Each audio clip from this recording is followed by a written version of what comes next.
Whether we investigate the laws of science or art, we discover that nature mirrors the divine by way of gateways to beauty and truth. So, in the first of these talks, I'm going to talk about nature's message of beauty. And in the second one, we discover how life reflects music and music echoes life. And in the third one, we will experience this. So let's just move on.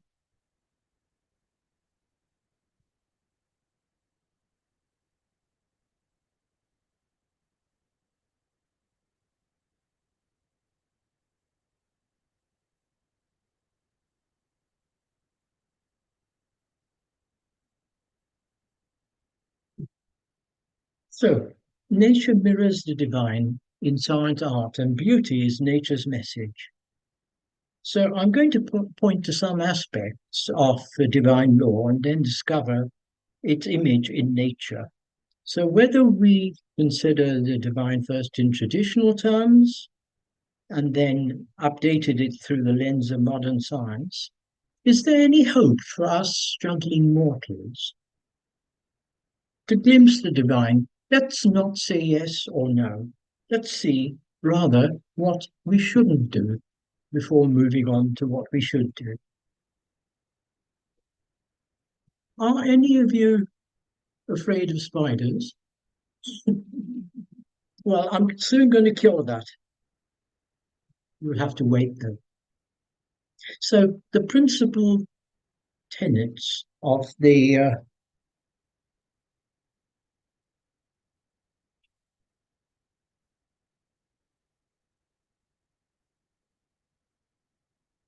ancient wisdom of the mysteries of both East and West, whether we consider Vedanta, Zoroastrianism, Buddhism, Theosophy, Manly Hall, and Ken Wilber in their updated form, the principal tenets of the ancient wisdom are the following, and I've tried to put my own thoughts and ideas on the three fundamental propositions. Otherwise, we're just copying other people. So rather than just copying the three propositions, I've tried to put it in this way that existence is one thing, one organic being, and therefore there can't be dead matter. And therefore everything must be endowed with and must be the product of consciousness.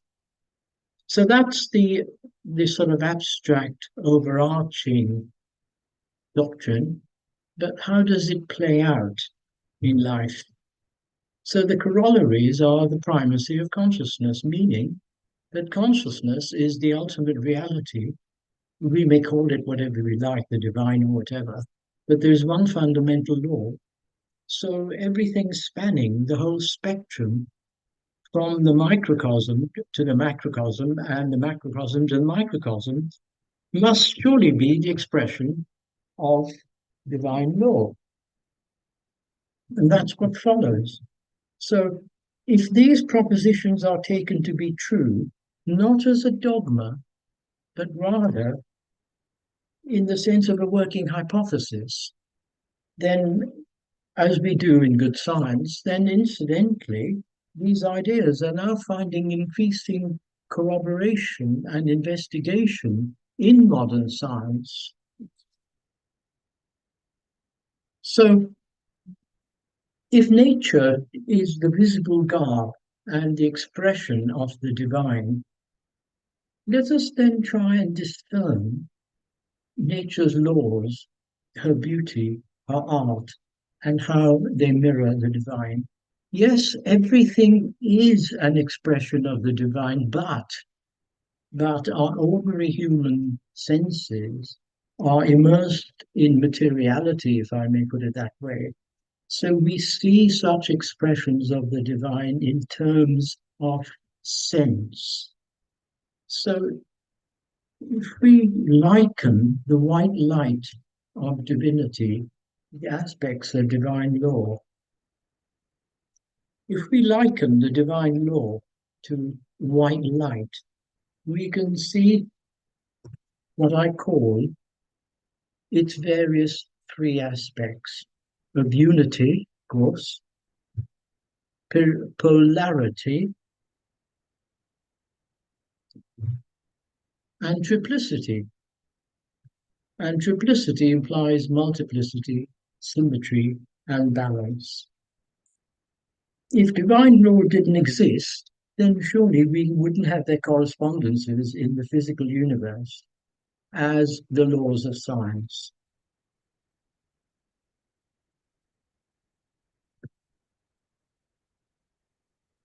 The mirror of nature, therefore, we can see under harmony and proportion,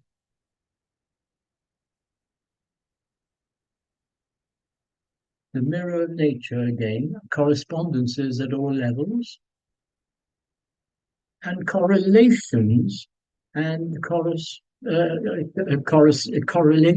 which are on the horizontal level, correspondences are on the vertical level. There is a correspondence between the higher and the lower. Correlations unite and connect more on the horizontal plane. So the first law is obviously unity, and in fact, it is the only divine law. But for manifestation, there has to be duality subsumed in the unity.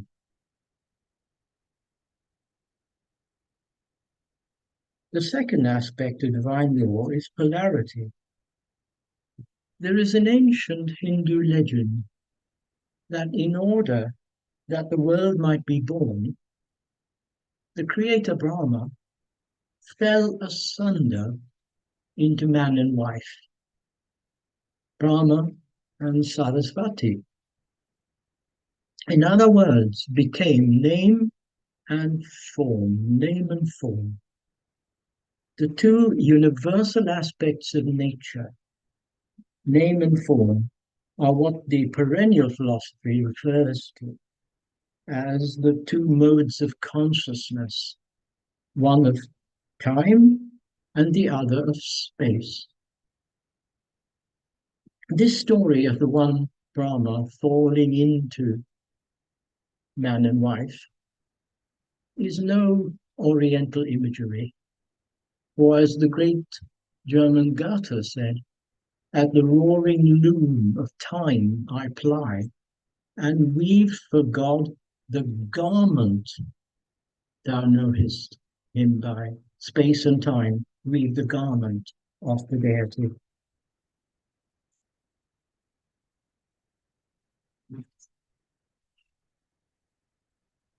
So space and time then are the gates through which we enter and perceive the phenomenal world. Music, being successive in its modes of manifestation, is allied purely to time, whilst architecture, in which all things exist simultaneously, is allied in space, and the other arts partake of both time and space in varying degrees. So let's talk about the golden ratio.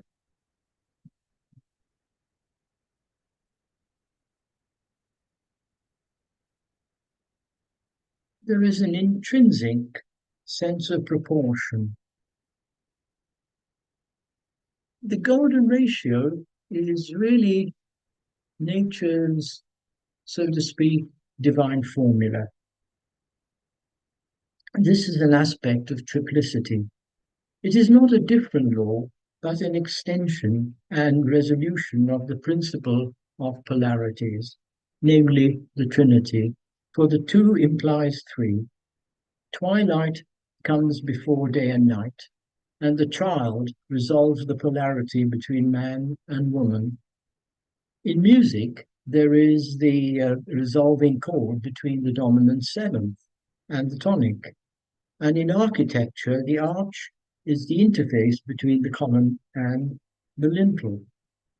So dualities and triplicities are not individual components of divine law, or separate laws, but rather the modus operandi, the operating mechanism, whereby unity, the implicate order, can become explicate through the tension and opposition and its resolution as the third component.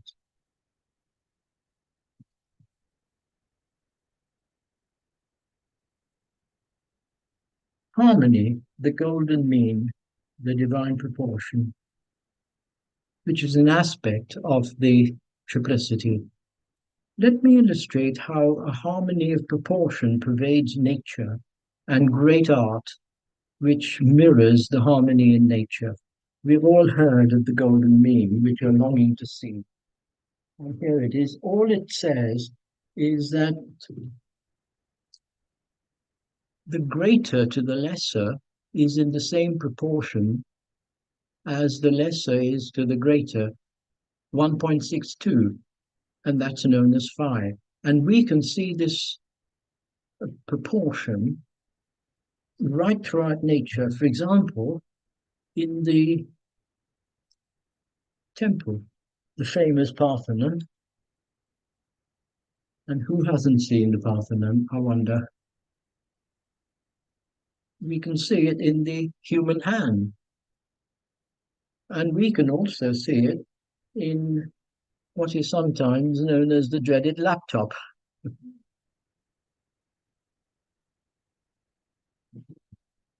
In music, for example, Chopin's etudes and nocturnes are formally based on the golden ratio.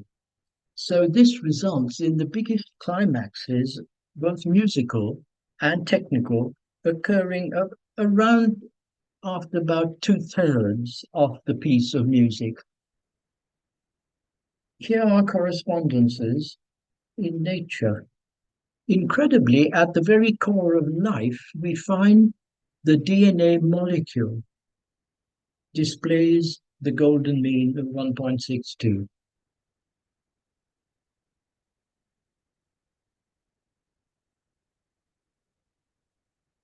The golden ratio is at the very heart of matter.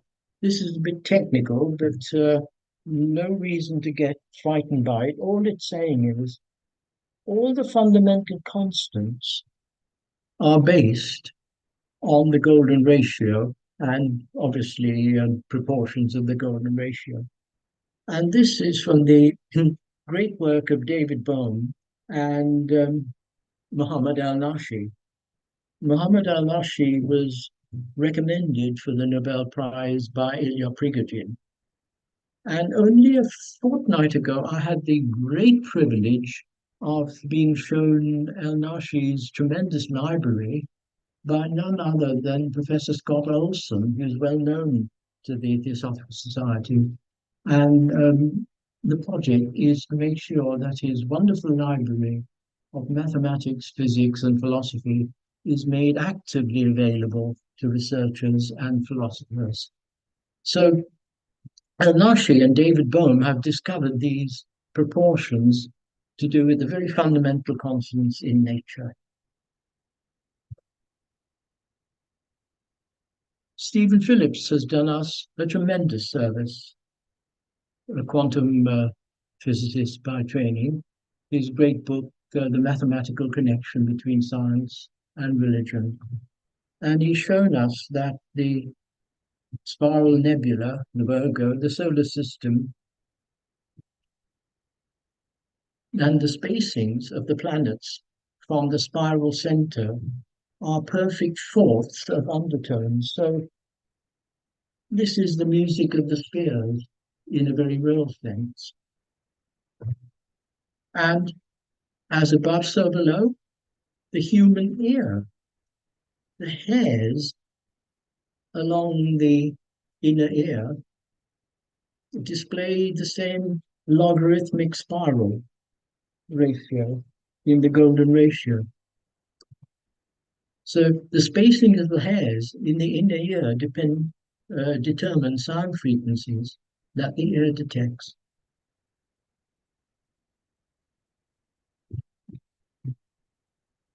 So in contemplating the teachings of, get my time right, of theosophy,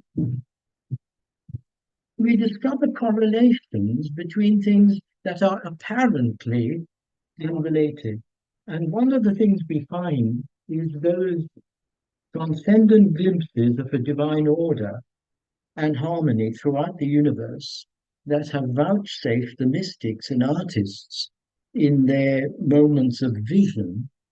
These are not just the states of mind of the other than as someone who has truly glimpsed the divine and transcendent order. And such is the case, I would suggest, is such is the case with the last five string quartets of Beethoven. Why do I say that? Because they form a group that are quite apart from his other 12 string quartets. And they comprise some of the most advanced and mystically inspired music bequeathed to humanity. And although no masterpiece of art can ever be created by consciously or mechanically following a set of rules, yet an analysis of the any masterpiece shows that the artist, having glimpsed a higher order of being, follows the rules, so to speak, unconsciously without knowing them, because the rules, the divine order has been so inbuilt into his inner being that he, not automatically, but quite consciously, um, evolves his art according to these divine proportions and inbuilt rules. So, such is the case with the five string quartets of Beethoven, where there is a correlation between the fingers in space and time and their lengths. So, what I mean really is this: the five quartets, of course, are the E flat, A minor, B flat, C sharp minor, and F major. And the fingers in space order have the same relative lengths in space as do the quartets in time in their chronological order. Now, I put it to you, this is no coincidence. This is the great master having glimpsed a divine order.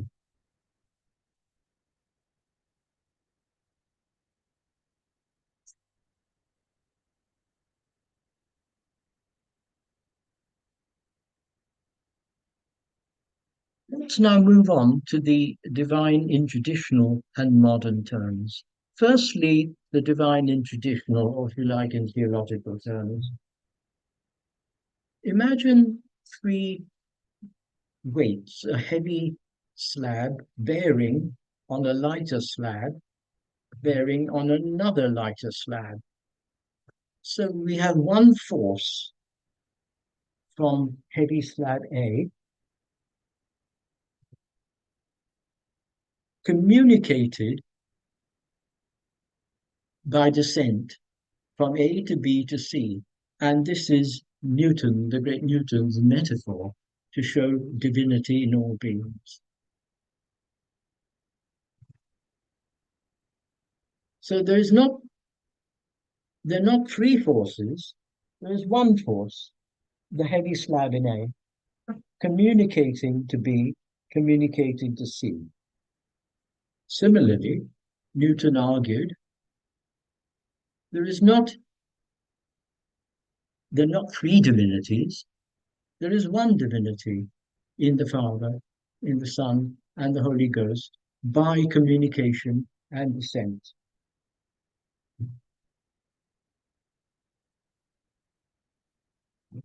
So we can say in traditional terms, there is spirit, of course, there is soul, and there is body. Not three divinities, but the spiritual force communicated through the soul into the body. One divinity derived from spirit. one divinity by communication and descent.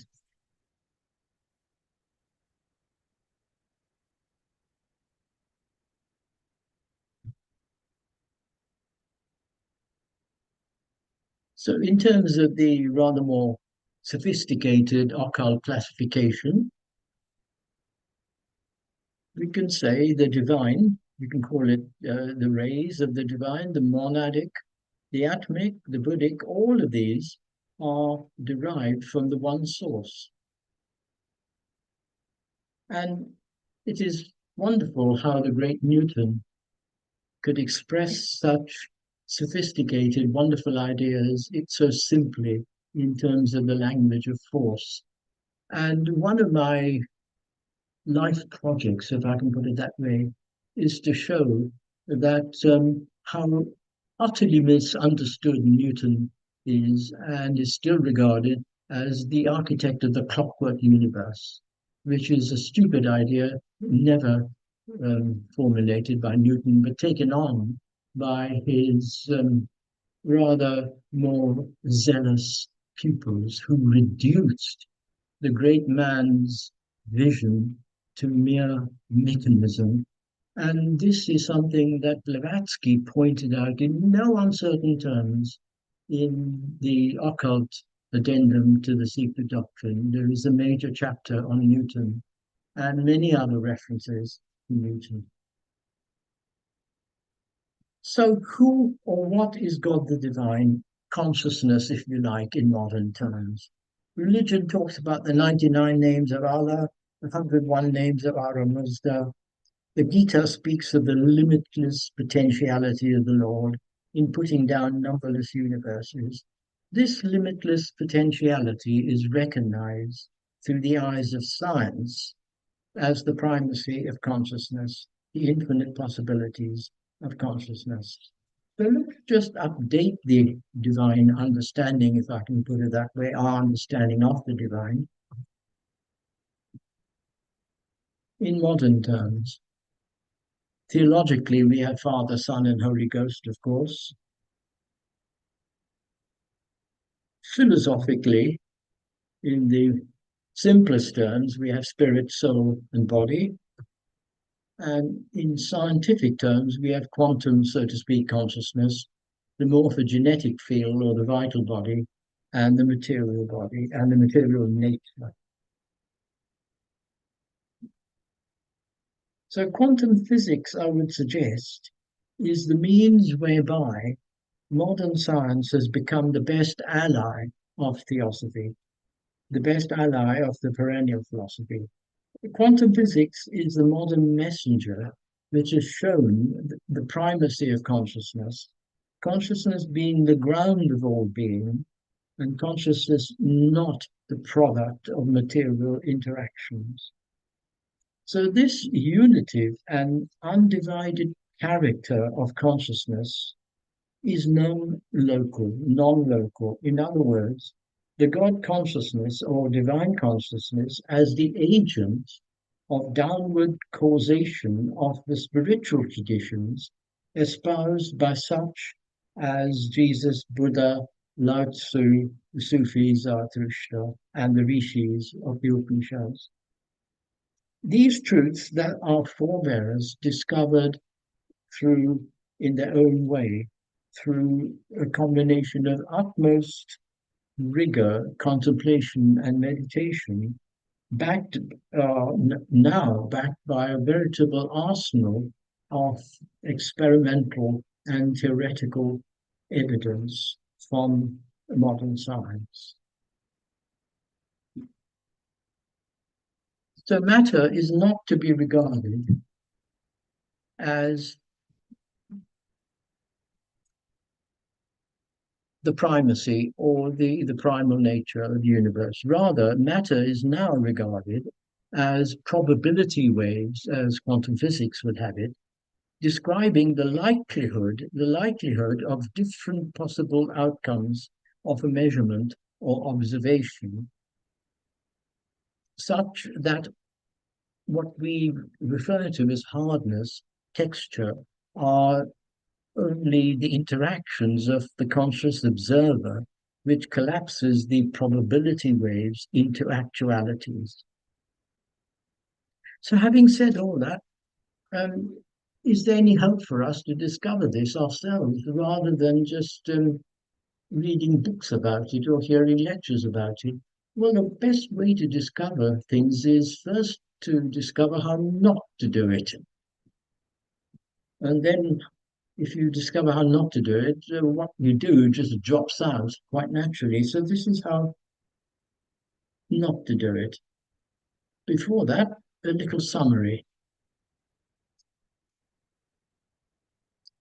Quantum physics is our modern prophet because it proves the following things to us: that consciousness is the ground of our being, non locality, and the agent of downward causation. And I'm not saying quantum physics has proven consciousness, far from it. Consciousness is a central feature in the interpretations of quantum physics. And matter may be regarded as quantum waves of possibility, and they're not separate from consciousness. They are possibilities of consciousness. And God or the divine is understood as mathematically defined cosmic or universal consciousness. So, how do we approach the divine? Well, this is how not to do it.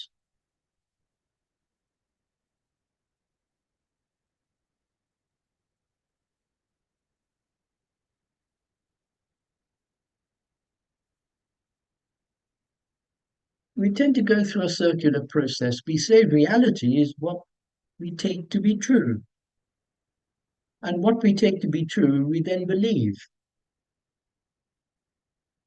And what we believe is based only on what we perceive with our five senses.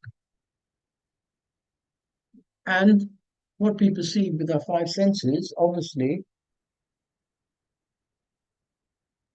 leaves out a tremendous amount because we choose to ignore it or can't see it. So we look for what we think. What we look for depends on what we think. And what we think depends on what we perceive. So it's a circular argument. And what we perceive depends on what we believe. And what we believe determines what we take to be true.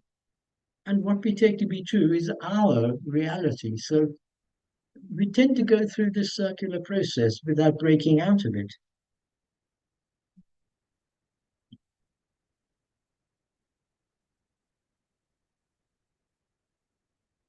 But what's the problem? What's the problem with thoughts and words? Isn't thinking useful? No one said it wasn't. No one said thinking isn't important. But look what happens. Einstein, on Words and Wonder, said that our thought world grows in an incessant escape from wonder. So there's no need to use thoughts and concepts other than to communicate. And thinking can occur without using words.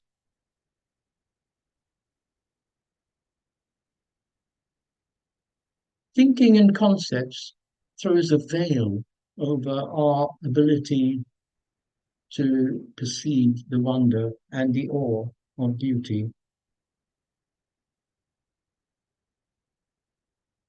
Look what happens from this theosophical student who thinks he can find out everything by reading a lot of books. And the great T.S. Eliot said, "Where's the wisdom we have lost in books? And where's the knowledge we have lost in information?" He's just got his head above the books, so I think he might just about survive. So, having found out how not to do it, the answer surely must be to acquire the correct state of mind, the correct state of mind being consciousness, which means, again, as Einstein would have it,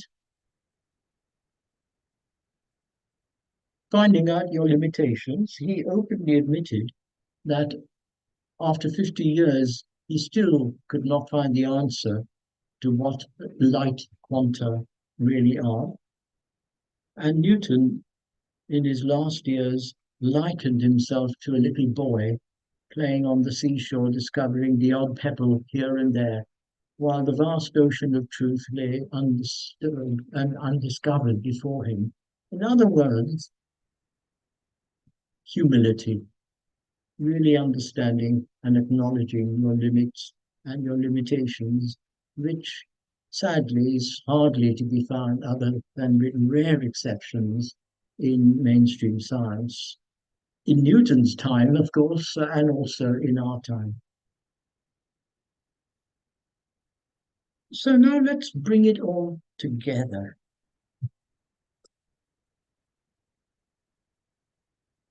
emphasizing the need for humility, constantly questioning instead of concluding.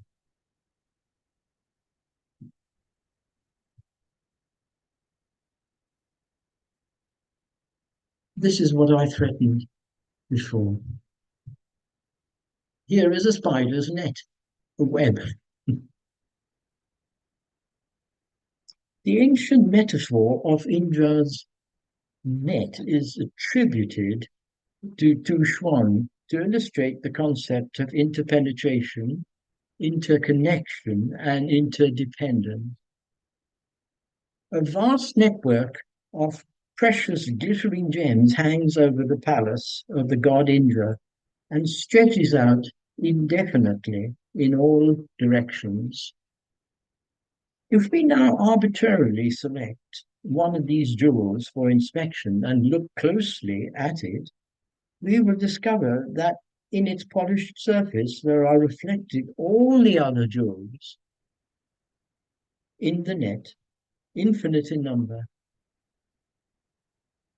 Not only that, but each of the jewels reflected in this one jewel is also reflecting all the other jewels, so that there is an infinite reflecting process occurring. Or if that is a bit difficult to imagine, then let's turn to our greatest tutor, nature. And here is the spider's net that you're looking at.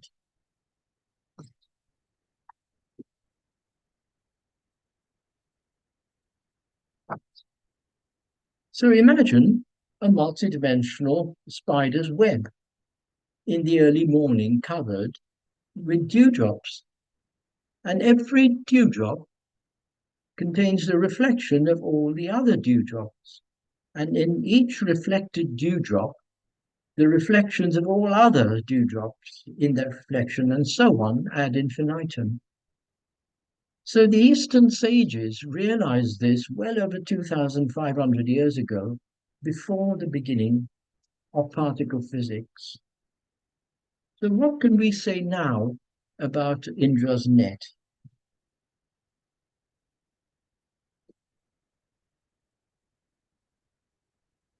A scientist using intellects would say that all particles exist potentially as different combinations of other particles. A poet and an artist, through inspiration, would see the world in a grain of sand and heaven in a wild flower. And then what would a Buddhist say? By meditation. And that in each particle of dust are present Buddhas without number. So when each particle contains, so to speak, a Buddha, the scientist would say that each speck of dust at its very core contains is the wrong word, is imbued with spirit, undying and immortal. And the philosopher and sage would say through reflection and intuition that the creative source of the divine mind, hidden in a veil of thick darkness, form mirrors and cast reflection from its own face on every atom.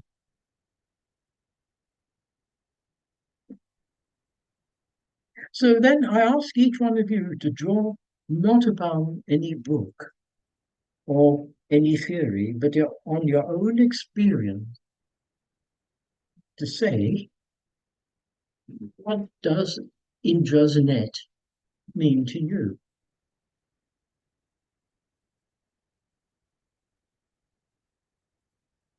What does Indra's net mean to you?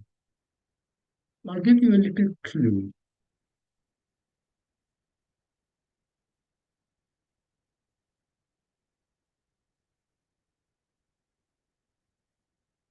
What does Indra's net mean to you?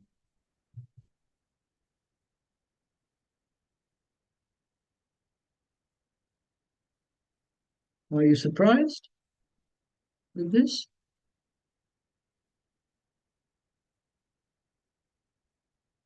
I got this from the TOS newsletter. Some of you will recall this. Now, if the tiger and the piglet can look after one another, or rather the tiger looking after the piglet, well, why can't the rest of the world get along?